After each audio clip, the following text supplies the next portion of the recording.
Idol, bakit mas gusto mong bike yung gamit kaysa sa motor? Tipid ba? Tipid. Tipid, ano pa? Bukod sa matipid. Maganda sa katawan. Exercise. Yun. Mga nakamotor kasi malalaki yung tiyan eh. Idol, saan ang nyo?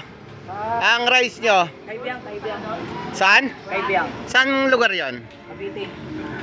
Mas gusto mong bike yung gamit kaysa sa motor? Tipid ba? Tipid. Tipid, ano pa? Bukod sa matipid. Maganda sa katawan. Exercise. Yun. Mga nakamotor kasi malalaki yung tiyan eh. Grabe ka naman sa mga riders na nakamotor. Malaki yung tiyan. Hindi naman tingin lahat, pero may kilala akong malaki yung tiyan eh. Ayun lang. Baka naman na tapat lang na Hindi, wala na kasi exercise. Totoo yan kasi isa sa magandang exercise talaga yung pagbabike kasi 'di ba yung habang nagpapadyak ka yung buong katawan mo halos nagpa-function talaga eh. Oo. Pag-bike, pagpapawisan ka, pag motor wala eh. Sa tagal mong nagbabike, anong lugar yung pinakamalayo mong napuntahan? Malapit pa lang. Pa lang. Ade, Valenzuela. yung Valenzuela pa lang, Valenzuela. Valenzuela. Valenzuela yung pinakamalayo?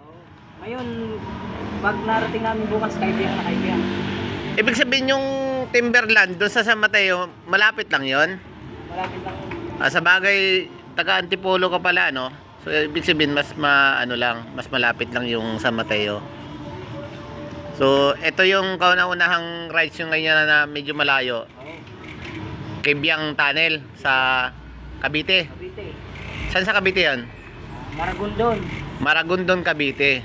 So 'yun. Natin mag-long ride. Ayos.